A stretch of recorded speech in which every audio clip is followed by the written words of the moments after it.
The sky above us was our God, and the steppes were our only companions. But one man emerged and transformed these harsh, endless, ownerless lands into the greatest empire history had ever seen. That man's name was Temujin. You know him as Genghis Khan. His father was killed, murdered, his family was abandoned, and this exiled child would turn into the most feared ruler the world had ever known. Temujin fell in love, but Börte was kidnapped by his enemies. Temujin waged a desperate battle to save her and showed great courage. Börte understood that Temujin was not just a leader, but a man dedicated to his family and loved ones. Börte was not just a wife, but the axis of Genghis Khan's life. She was his love, his light, his human side. She was also what kept Temujin standing against all darkness. Once, the Mongols were divided, full of noise and voices coming from every corner. But he came, and he created a single steppe nation. Now every battle was only the beginning of his victories, the formation of Genghis Khan's great empire, the Great Wall of China.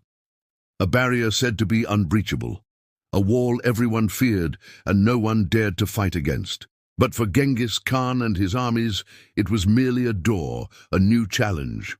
He didn't just use his sword, he used his intelligence, his strategy, and his fearlessness. The Khwarezmians, one of the most merciless armies in history. No, one could stand in their way, but even their grandeur and armies couldn't stand against Genghis Khan's plans. The vast lands of Central Asia bowed under his rule. He advanced like an unstoppable storm. He wouldn't allow anyone to stop or obstruct him. His strength wasn't just in combat, but in his ability to exploit his enemies' weaknesses, to reshape the world with unmatched ingenuity. He didn't just wield his sword, he wielded his intelligence to defeat his enemies and reshape the world. The legendary discipline of Genghis Khan. Though he is often thought of as extremely ruthless, the Mongol Empire reshaped trade, protected trade routes, and established laws that endure to the present day. This shows that he was not only a skilled warrior, but also a lawgiver. The empire became known as a single, orderly system. Law, peace, and order. Genghis Khan was not just a savage conqueror, he was a lawmaker who brought order to his world. A world rising above 350 million people, ruthless, a lawgiver, and one of history's greatest legends who reshaped the world.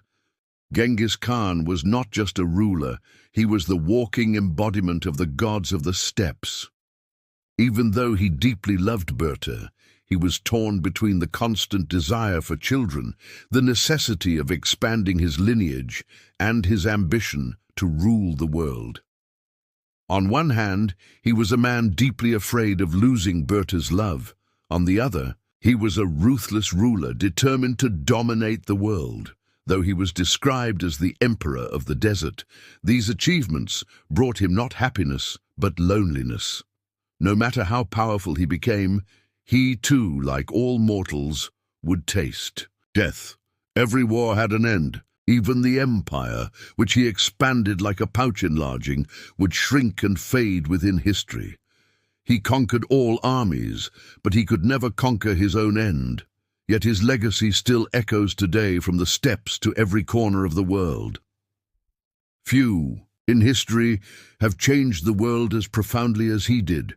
From a small child, the son of a murdered father, cast out from his family, to enemies whose names weren't even known on the steppes. He was a man. He was Genghis Khan. And the steppes, despite everything, never forgot their ruler.